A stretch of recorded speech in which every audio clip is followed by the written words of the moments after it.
Assalamualaikum warahmatullahi wabarakatuh. Bismillahirrohmanirrohim. Abu Nawas dikenal sebagai salah satu masyarakat di masa kekhalifahan Harun ar-Rasyid yang dekat dengan raja. Tidak jarang Abu Nawas dipanggil raja untuk sekedar menghibur sang raja. Karena kedekatan Abu Nawas dengan raja, ada saja seorang menteri raja yang iri akan kedekatan raja dengan Abu Nawas. Oleh sebab itu, si menteri hendak melakukan hal jahil kepada Abu Nawas dengan tujuan Abu Nawas tidak lagi disukai raja dan raja menyukainya. Pada hari itu, menteri itu datang ke tempat Abu Nawas dan memberikannya seekor keledai. "Hai Abu Nawas, ini keledai, ajari dia membaca," ungkapnya dengan sedikit kasar pada Abu Nawas. Abu Nawas pun mengambil keledai itu dan pergi tanpa banyak kata. Menteri itu memintanya agar mengajari keledai membaca, dan setelah 3 hari harus ke istana menghadap dirinya dan raja. Ketika sudah 3 hari berlalu, ia pun bertemu menteri itu dan juga bertemu dengan sang raja. Menteri itu berkata kepada raja, "Wahai raja, hari ini engkau akan tahu bagaimana sebenarnya Abu Nawas ini," ucapnya pada raja dengan harapan raja akan tidak peduli lagi pada Abu Nawas. "Ada apa denganmu ini?" kata raja pada menterinya itu. "Hari ini saya akan membuktikan bahwa Abu Nawas ini tidak secerdas dengan apa yang orang bayangkan. Lihatlah ini, wahai sang raja," kata menteri itu. Maka sang raja pun mengiyakan dan bahkan menjanjikan bahwa orang yang paling cerdas di antara Abu Nawas atau sang menteri maka akan mendapatkan segenggam uang darinya, dan yang kurang cerdas akan dipenjara selama 10 tahun. Sang menteri itu bicara kepada Abu Nawas, "Wahai Abu Nawas, jika memang kamu cerdas, bagaimana kamu bisa menjelaskan kepada kita kalau kamu bisa mengajari keledai?" Abu Nawas pun menjawab dengan enteng. Abu Nawas menggiring keledai yang dibawanya dan diarahkan ke buku. Tidak lama kemudian, keledai itu melihat gambar pada buku dan terus membalikkan halaman-halaman selanjutnya pada setiap halaman buku itu. "Iya, saya mengajarkan keledai membaca dengan cara mendekatkannya pada buku. Kemudian, di setiap lembar dikasih makannya, sehingga keledai itu akan terus membalik-balikkan lembaran buku itu," kata Abu Nawas. "Kalau begitu, apa gunanya keledai sekedar bisa membalikkan buku dan ia tidak bisa memahami isinya?" jawabnya menteri itu. "Ya, memang tidak ada binatang yang memiliki kemampuan yang sama sebagaimana manusia. Semahir-mahirnya binatang membaca, ia tidak bisa seperti manusia pada umumnya," kata Abu Nawas.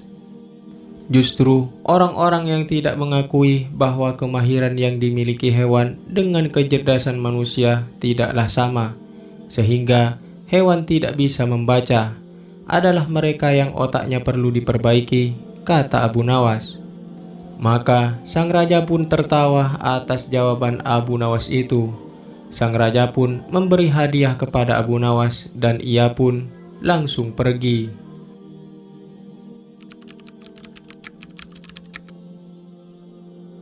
Pada suatu hari, Abu Nawas terlihat murung. Ia hanya tertunduk lesu mendengar penuturan istrinya bahwa sebagian pekerja yang ada di kerajaan mereka membongkar rumah mereka. Demikian itu atas dasar isyarat Raja Harun ar-Rasyid yang bermimpi menemukan emas di bawah rumah-rumah mereka. Namun sekian lama mereka telah menggali dan merusak rumah mereka, tidak ada emas apapun atau perhiasan apapun di dalamnya.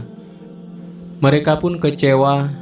Di balik kekecewaan mereka, namun raja tidak merasa salah dan tidak mengganti kerugian para pekerjanya itu.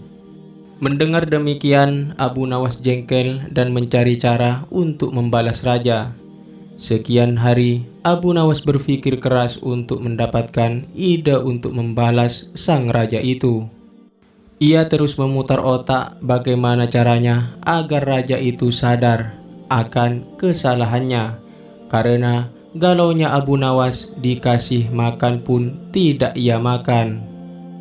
Sampai makanannya basi dan dihinggapi lalat-lalat yang cukup banyak. Maka dari sini Abu Nawas mendapatkan ide. Abu Nawas kegirangan dan bersorak-sorai setelah mendapatkan ide brilian untuk membalas sang raja. Abu Nawas pun meminta istrinya untuk mengambilkan kain dan besi. Maka ketika kedua barang itu sudah di tangannya, kain itu langsung untuk menutupi makanan yang dihinggapi lalat yang sangat banyak itu.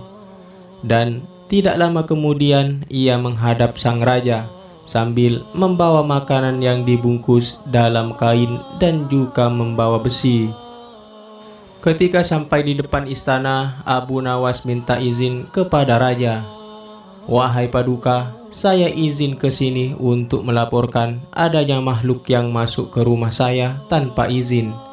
Saya ingin mendapatkan wejangan dari Paduka," kata Abu Nawas. "Siapa gerangan yang masuk tanpa izin itu, dan apa yang kau inginkan atas kejadian itu?" tanya sang raja. "Yang masuk tanpa izin itu adalah lalat-lalat yang banyak dan saya ingin raja memberikan izin secara tertulis agar saya diberikan izin supaya memukuli lalat-lalat itu," kata Abu Nawas.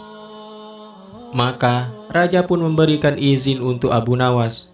Seketika kemudian Abu Nawas membuka makanan yang ditutup dengan kain. Ketika dibuka, lalat-lalat itu berterbangan kemana-mana, termasuk ke barang-barang berharga istana. Ketika lalat-lalat itu hinggap, Abu Nawas pun dengan bebas memukuli lalat-lalat itu. Melihat demikian, raja pun tidak bisa berbuat apa-apa. Raja merasa salah atas apa yang dilakukannya, yaitu memberikan izin Abu Nawas. Mungkin kita bisa memetik hikmah dari kisah ini. Semoga bermanfaat. Wallahu a'lam bishawab. Assalamualaikum warahmatullahi wabarakatuh.